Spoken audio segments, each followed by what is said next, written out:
धर्मराज भगवान और सत्यवती का न्याय। एक समय की बात है, सत्यवती नाम की एक स्त्री थी। वह अपने गांव में बहुत धार्मिक मानी जाती थी। रोज पूजा पाठ करती, सबका भला चाहती थी, लेकिन उसमें एक कमी थी, वह कभी कभी दूसरों की बुराई भी कर देती थी। उसका जीवन ऐसे ही चलता रहा। जब मृत्यु का समय आया, यमदूत उसे धर्मलोक ले गए। वहां स्वर्ण से बनी सभा लगी थी। बीच में धर्मराज भगवान अपने सिंहासन पर विराजमान थे। सत्यवती कांपती हुई खड़ी थी। धर्मराज ने मुस्कुराकर कहा, सत्यवती, अब तुम्हारे कर्मों का हिसाब होगा।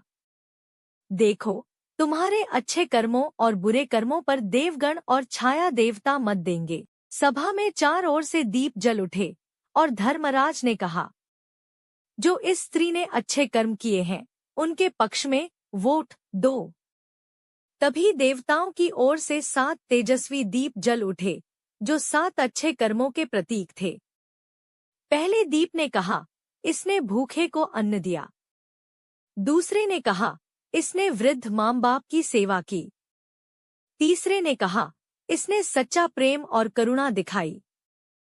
चौथे ने कहा, इसने सत्य बोलने का व्रत निभाया। पांचवें ने कहा, इसने जरूरतमंद को कपड़े दिए। छठे ने कहा, इसने गाय की सेवा की। सातवें ने कहा, इसने कभी किसी से बैर नहीं रखा।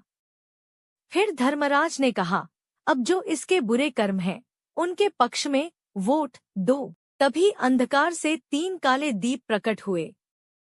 एक ने कहा, इसने किसी की निंदा की थी। दूसरा बोला, इसने क्रोध में एक दिन वचन की मर्यादा तोड़ी। तीसरा बोला, कभी कभी इसने असंतोष दिखाया।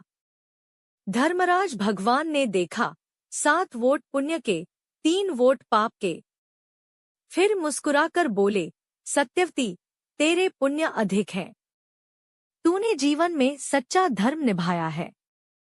तेरे 7 मत स्वर्ग के हैं, 3 मत नरक के, पर धर्म में अधिकता स्वर्ग की ओर झुकती है।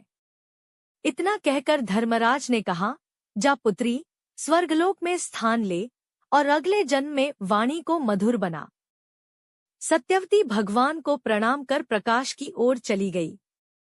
धर्मराज भगवान की जय हो।